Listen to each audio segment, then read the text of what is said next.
You need to get your hands on some Bitcoin very quickly because it is getting harder and harder to stack sats. It's harder and harder to buy Bitcoin as it's getting exponentially more expensive.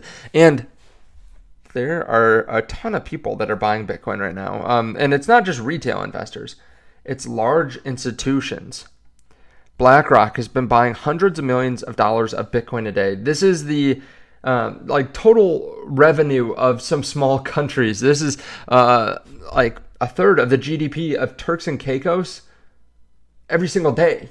Like, this is insane what we're seeing right now coming out of BlackRock. We're seeing a similar thing coming out of MicroStrategy when they announced a $2.1 billion strife at the market program. If they did $2 billion in a week, that's $300 million a day in Bitcoin that they're buying. And yeah, you don't have too much time before they go out and smash buy. You don't have too much time before BlackRock announces their next multi-$100 million day. So let's go through how much Bitcoin you need, depending on what your goal is, and what it would look like to retire on Bitcoin on just an average salary. If you don't mind, hit subscribe so you can see future videos like this. It also tells me that you like videos like this. We do a lot of news videos on the channel, but I like to do these every once in a while. Also, if you want to trade crypto, there are links underneath the video to BTCC, BitUniX, and WEEX, and they all have different bonuses going on right now, but you can start trading and you can start accumulating Bitcoin using leverage and then rolling that into long-term Bitcoin positions. Of course, this is riskier than just acquiring Bitcoin spot and holding it yourself.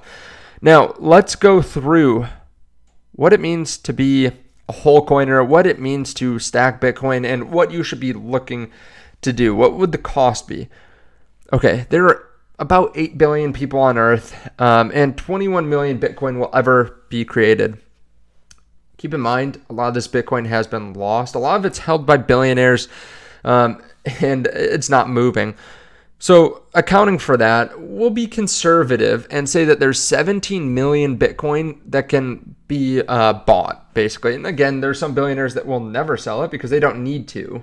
They just want a hedge against dollar debasement. They want to hold on to this asset because it performs so well. Maybe they have a low cost basis, so they'd have high taxes. Maybe they're MicroStrategy and that's their whole company's purpose is to buy Bitcoin. But let's say everyone's charitable and the $17 million or 17 million Bitcoin is split between the 8 billion people. That means everyone gets 0.002125 Bitcoin, which at today's prices, if I'm doing my math right, is about $200, $250 worth of Bitcoin, which is not a lot for most people in developed nations. That's not a lot to be able to buy.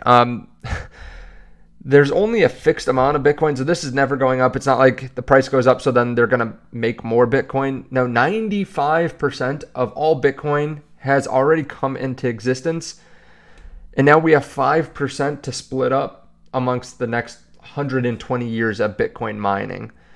Okay, well, what if we step up? All right, not Bitcoin per person, but maybe Bitcoin per millionaire.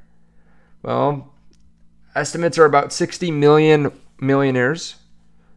60 million millionaires throughout the entire world, which I think is a little bit low. This is from a few years ago, and I think asset prices have ballooned a decent amount. So I think it would probably be closer to 70 million millionaires, but we'll say it's 60 million. 17 million Bitcoin divided by 60 million millionaires equals about 0.28 Bitcoin per millionaire. And millionaires will never be able to get this much on average because there are billionaires that swallow up a lot of the Bitcoin. But again, let's just say everyone's charitable, 0.28, which at today's price is about $30,000. What about per billionaire? There are a lot of billionaires buying Bitcoin. Well, billionaires, there are only about 3,000 billionaires in the world, supposedly. So they would have to split about 5,614 Bitcoin each. And that's if no millionaires are out there, no companies are buying Bitcoin. That has just split amongst the millionaires. Something that a lot of people find difficult, though, to buy are houses. I realize I'm throwing a lot at you. These are some interesting numbers here. For most people, their house is the biggest expense in their life. It's also the biggest driver of asset appreciation or net worth growth throughout their lifetime. And it's very difficult to buy a house now. Very, very difficult. Let me actually show you this. In Bitcoin, it's actually become much cheaper to buy a house. In 2016, it would have cost 664 Bitcoin. In 2020, it would have cost 45 Bitcoin. In 2024, 6.6 Bitcoin. Now it costs 4 Bitcoin to get the median house in America. Other countries, obviously, the housing prices vary. But this is with the rising cost of houses. And I remember as a kid, people always saying, like, you should buy a house. I bought this house for $30,000. Now it's worth $400,000. And it seemed like such an insane way of growing wealth.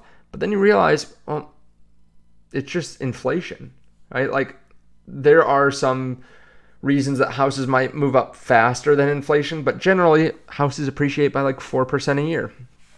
And when you compare this next to monetary debasement, you actually lose a lot of capital. But you can see here, if you saved for your house in Bitcoin, you'd actually be doing really well right now. So the biggest cost in most people's lives is their house. There are about 2.3 billion houses in the world. 2.3 billion. About 8 billion people, so a little under 4 people per house on average. Bitcoin per house. An interesting stat that most people have not thought about. But I've seen people describe how a house is going to be 1/100th of a Bitcoin one day. Because priced in Bitcoin, right, take all the houses and all the Bitcoin, divide all the Bitcoin by all the houses, you get about 0.009 Bitcoin per house. So that, I mean, let's say the price of a house is $500,000 US, or $1 million. Let's do $1 million US, because by then it might be 20, 30 years from now. If you're this bullish on Bitcoin at all, you'd be looking at $100 million Bitcoin price, which is crazy to think about. That's decades down the line. But some people think that Bitcoin is going to take over the world. Right? They think everything is going to be priced in Bitcoin. Every other asset is going to go down against Bitcoin. Okay, well, it's fun to think about, but maybe not fun to think about either, because that's going to be a very different world if that happens. But let's go through how you can stack Bitcoin then, right? All this is fun to think about, but how do you actually stack Bitcoin on a median salary? Okay, or an average salary. We'll say that you make $70,000 after tax, which is honestly good, because I think the average income for a household, or maybe it's the median income, is about $70,000 before tax.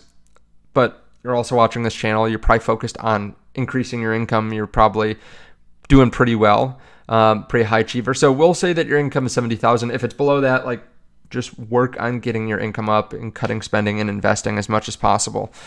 Income, $70,000. We'll say spending is 80% of your income. So you can invest about 20%. Let's say you put half of that into Bitcoin, then half into some other investment. Maybe you want to invest in a 401k or something. We'll say the price of Bitcoin even jumps. So we're being a little bit conservative. We'll say Bitcoin's price is $135,000 when you start buying. You're able to buy $7,000. You're able to also maybe like save some money through a credit card or something like that, 2% back on your spending, or actually I think this is 1% back going to Bitcoin. There are various ways to do this. I actually use the Fidelity card. I have no affiliation with them, to be clear, but I use the Fidelity card, and it automatically allows you to get 2% cash back deposited into a brokerage account. So you could like go buy a Bitcoin ETF with this money, or you could withdraw it and then put it into cold hard Bitcoin. This would allow you to get 0.06 Bitcoin. It's pretty good, right? 0.06 Bitcoin, not a life changer right now. It would be valued around $7,560 at these prices, $135,000. But it stacks over time. 2026, you're doing the same thing, but you get a 4% raise. You increase your spending by that 4% as well, but you're able to invest more. You put half of it into Bitcoin again. By the end of the year, you have 0.1 Bitcoin. And you continue to do this until 2045. Michael Saylor's talked about 2045 as the year where we could see a $13 million Bitcoin. So let's assume that's the case.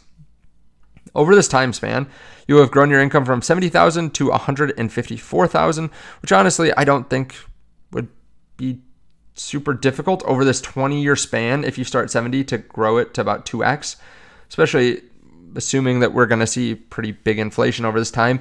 This is not cutting back on spending and investing more percentage of your income. It's just that same 20%. But by the end, you're investing $15,000 a year. You're barely stacking Bitcoin though, because it's at $13 million. By the end of this last 4 years of investing 5 digits a year, you don't actually round up 1/100th of a Bitcoin. That's how expensive Bitcoin's getting. Like, you're investing into Bitcoin, and you don't even move up from 0.27 for 4 years. Like, you're just not able to stack that much anymore. But now Bitcoin's worth $13 million.